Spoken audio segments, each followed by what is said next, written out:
এখন দেখেন একটি ত্রিভুজের যদি দুইটা বাহুর দৈর্ঘ্য দেওয়া থাকে এবং তাদের অন্তর্ভুক্ত কোণ দেওয়া থাকে তাহলে সেই ত্রিভুজের ক্ষেত্রফল কিভাবে নির্ণয় করবো আমরা।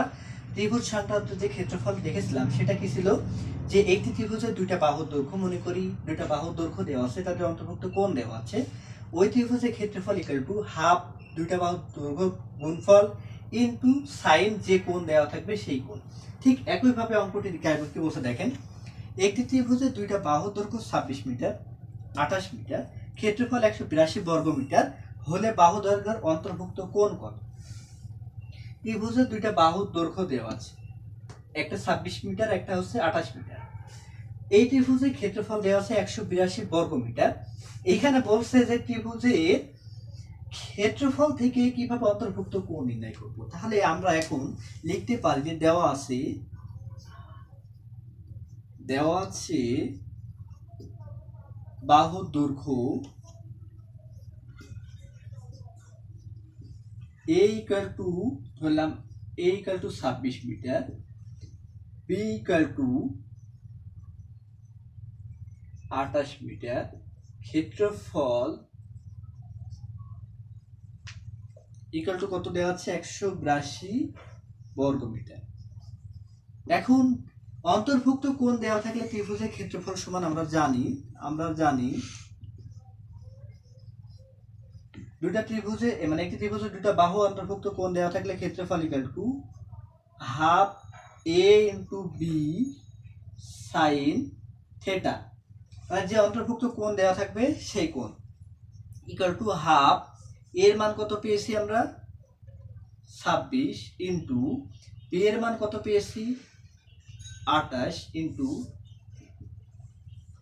Sine theta. তাহলে এই দুই দিয়ে যদি 26 কে ভাগ করি তাহলে পাবো 13, 13 দিয়ে 28 কে গুণ করলে পাবো 364 সাইন থিটা। এখন এই যে ক্ষেত্রফল দেওয়া আছে, এই যে ক্ষেত্রফল আমরা এখন লিখতে পারি শর্ত মতে,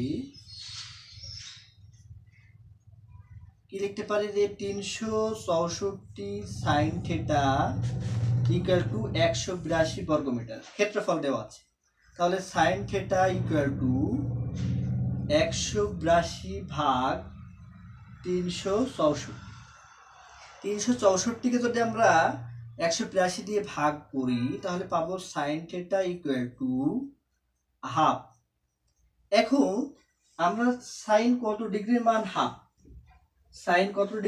হাফ, সেটা হচ্ছে সাইন 30 ডিগ্রির মান হাফ। তাহলে আমরা লিখতে পারি sine theta equal to sine 30 degree. তাহলে সাইন 30 ডিগ্রি মান হাফ, তাহলে থিটা ইকুয়াল টু 30 ডিগ্রি।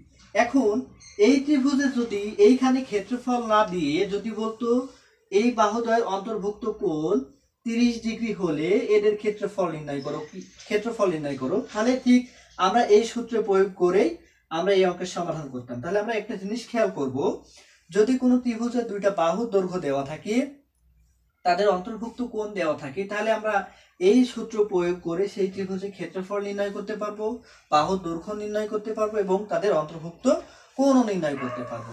ধন্যবাদ।